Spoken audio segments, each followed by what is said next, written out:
podcast comme ça. Évidemment, comme ça fait longtemps, j'ai pas prévu d'avoir mon petit micro qui fait un bon son sur moi, donc je le fais par le portable. J'espère que ce sera exploitable, sinon ce sera simplement une note pour moi, pour vous en refaire un beaucoup mieux. Mais si vous entendez ça, c'est que j'aurais considéré que ça suffit.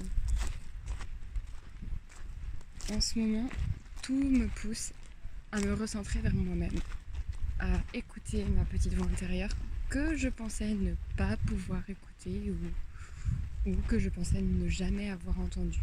C'était bien sûr faux, plein de choses me l'ont montré. Je suis actuellement revenue au GA, au centre de soins faune sauvage du Ticodrome, sous Grenoble, où j'étais déjà venue faire un mois de volontariat en avril. Pour ceux qui ne me suivent pas trop, le mois de mars, avril, mai avait été assez compliqué. Plusieurs choses se sont passées, que ce soit la vitre du van qui se casse, mon téléphone qui s'est cassé. Plein de petites choses qui, ajoutées bout à bout, me montraient, sans que je ne veuille le voir, que quelque chose se tramait et qu'il était temps de m'écouter.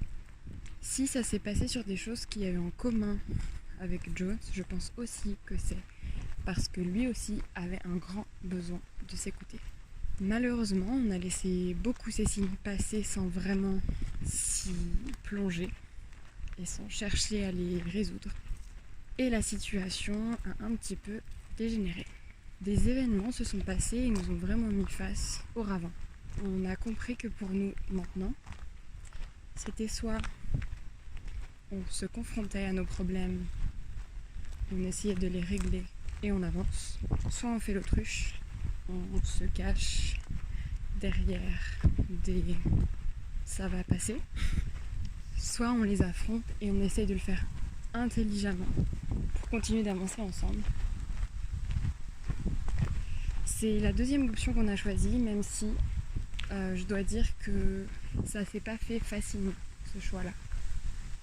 D'autres événements sont venus s'ajouter et nous ont montré qu'il était utile pour nous-mêmes de vraiment faire un temps où chacun de notre côté on réexpérimente un peu nos vies pour savoir quels sont nos désirs, quelles sont nos envies, nos rêves, parce que finalement on pensait que tous les deux ensemble on était bien et on s'est rendu compte qu'on ne peut pas être complètement heureux ensemble si on continue de s'ignorer nous-mêmes. Et c'est un peu la grosse claque qu'on s'est pris dans la gueule. Au début, même si j'avais compris que le message c'était ça, je ne l'acceptais pas. Je n'arrivais pas à accepter que mon bonheur pouvait être basé sur moi et moi seulement. J'ai compris que j'étais dépendante de notre relation, que j'étais dépendante de faire des choses ensemble. Moins on en faisait, plus j'étais malheureuse. Et moins il initiait des choses à faire ensemble, et plus j'étais malheureuse, parce que pour moi ça voulait forcément dire qu'il ne m'aimait plus. Je n'ai pas encore résolu toute cette énigme par rapport à ma dépendance affective, et je suis en train de travailler dessus. Et je sens que je suis sur la bonne voie pour régler beaucoup de mes problèmes du passé, que ce soit des angoisses, des peurs, des problèmes.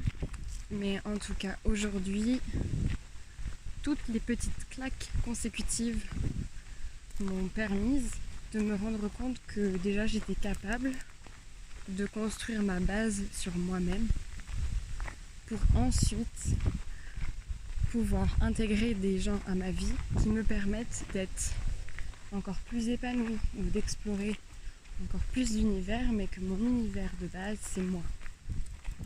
Alors après ça, c'est quelque chose que j'arrive à comprendre et à accepter dans les moments où ça va à peu près. Évidemment, dans les petits moments de déprime ou dans les moments d'angoisse, de crise d'angoisse, j'ai beau savoir que cette vérité dort au fond de moi, elle est très très dure à rendre possible dans ces moments-là. Parce que dans ces moments-là, tout ce que je vois, c'est que je suis seule et que j'ai besoin de partager des choses avec des gens. et encore plus avec la personne que j'aime et avec qui je m'imaginais passer ma vie.